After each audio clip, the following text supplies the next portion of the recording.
개전한 지 이제 11개월째인데 이게 길다면 긴 시간입니다. 보통 다른 나라들의 내전이나 분쟁 같은 건 몇 년 이상 가는 장기전이 많지만 강대국이 일방적으로 하는 전쟁은 좀 짤막하게 가는 경우가 좀 많죠.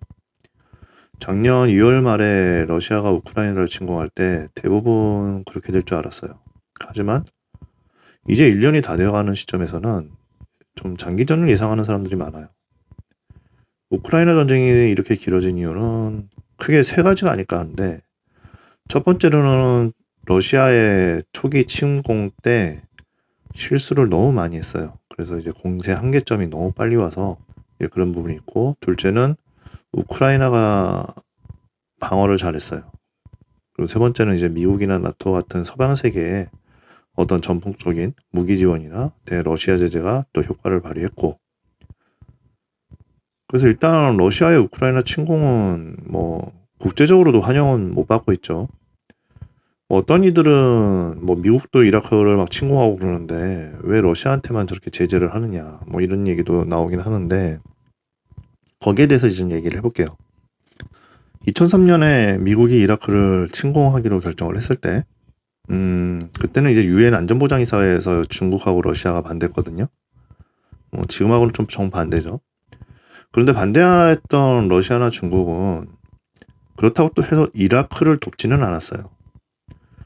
그 유엔이라는 국제기구 자체가 좀 약간 서방 편향적으로 만들어져 있긴 하거든요. 특히 이제 다른 기구들은 스위스 제네바에 이제 본부가 있는데, 안전보장이사회는 미국의 뉴욕에 있어요.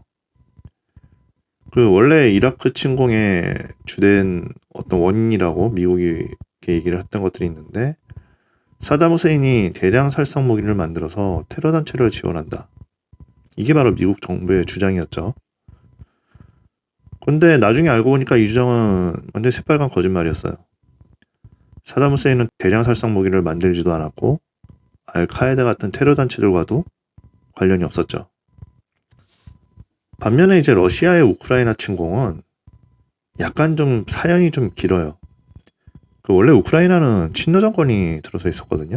그런데 2013년에 유로마이단의 어떤 봉기가 있으면서 그때 친러 정권이 밀려나고 친서방 정권이 들어서게 됩니다.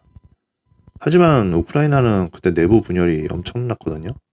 뭐 서부 지역은 EU, 친서방 색깔을 보였고, 이제 동부 쪽에 이제 돈바스 이쪽은 친러시아 색깔. 그리고 이제 남부 이제 크림반도 쪽 주민들은 아예 러시아로 병합하는 걸 원하고 막 이런 상태였거든요. 그 우크라이나가 이렇게 격변이 도는 속에서 러시아도 좀 서둘러가지고 2014년도에 크림반도를 강제 병합합니다. 러시아의 우크라이나 침공은 이런 과정의 연장선에 있거든요. 우크라이나에서는 이걸 이제 일방적인 침략이라고 이제 받아들이고 있고, 또 서방도 그렇게 생각하고 있는데, 러시아에서는 우크라이나의 어떤 분리 독립 세력, 그 친러시아 계열, 이 사람들의 보호를 명분으로 내세우고요.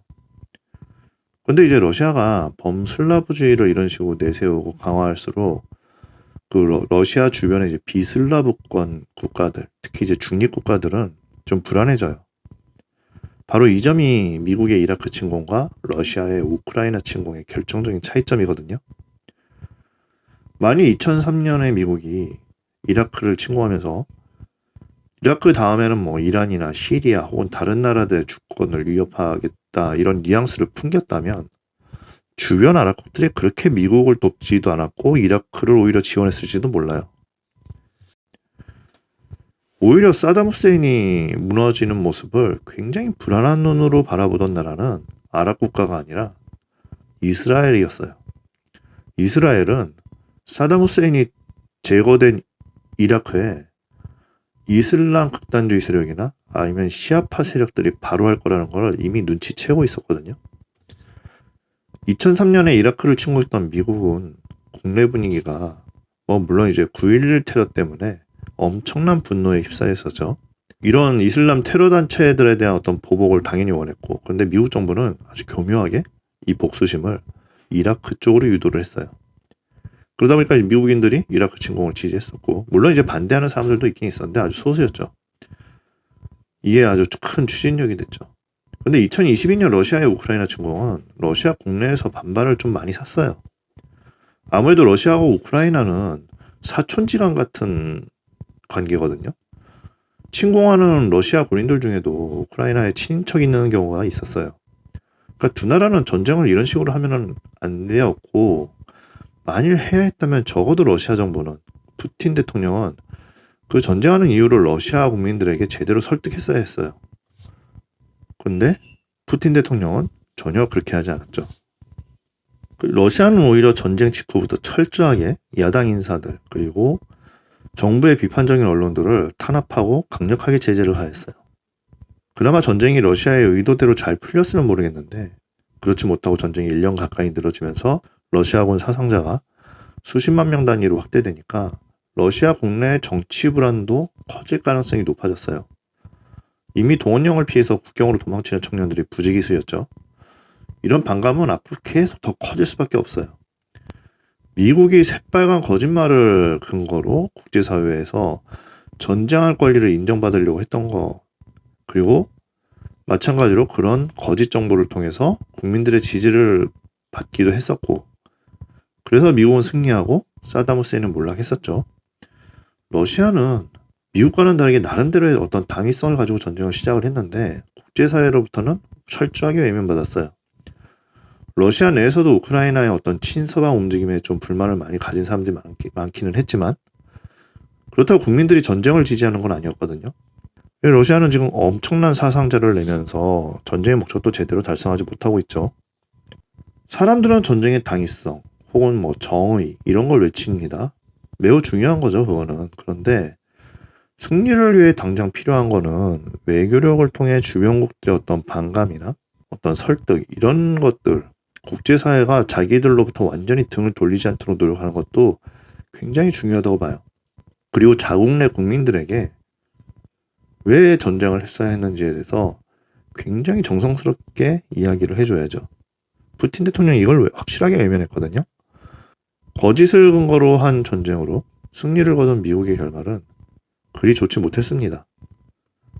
그들은 이라크를 점령했지만 그 이후 수년 동안 반미 세력, 무장단체, 테러단체들을 여기저기 만들어지도록 만들었고 끊임없이 공격당했죠. 그리고 전쟁 당시보다 훨씬 더 많은 군인들이 희생당했습니다.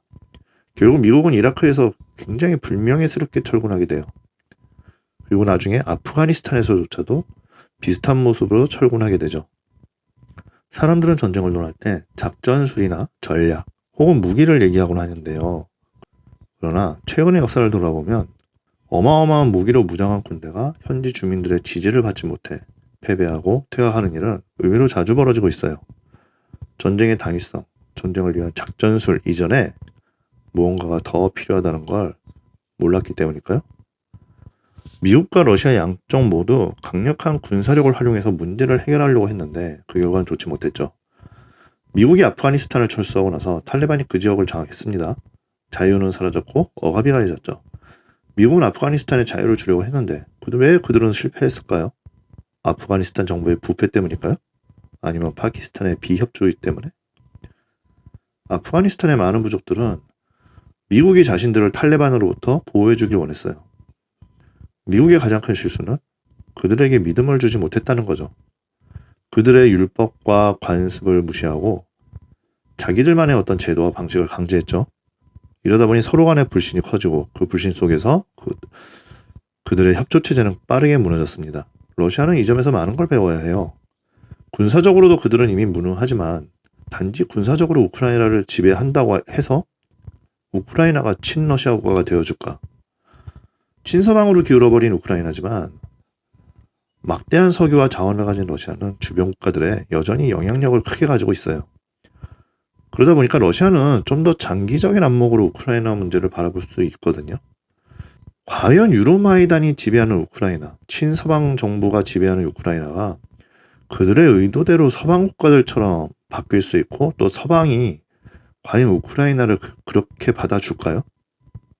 푸틴 체제가 얼마나 더 오래 갈지는 아무도 모릅니다. 그러나 러시아는 좀 더 현명해질 필요가 있다고 봐요. 지금 가지고 있는 군사력만으로 우크라이나를 과연 굴복시킬 수 있을까? 미국이 아프가니스탄에서 해내지 못한 걸 러시아가 우크라이나에서 해낼 수 있다고 믿는 오만을 좀 버려야 될 필요가 있습니다. 러시아가 원하는 것이 주변국에 대한 강력한 통제력과 영토라면 그런 패권주의는 당연히 강한 저항에 직면할 수밖에 없어요. 그러나 러시아가 주변국들과 좀 더 어떤 경제적, 문화적, 사회적으로 교류를 더 크게 강화하고 민족이나 문화의 어떤 결속력을 강화시키는 방향으로 움직인다면 그것은 충분히 가능성이 있다고 봅니다. 전쟁으로 땅에 뿌려진 군인들의 피보다 더 진한 건 바로 값싼 에너지와 천연자원일 수도 있어요. 유럽연합은 절대 그걸 우크라이나에 제공할 수 없고요.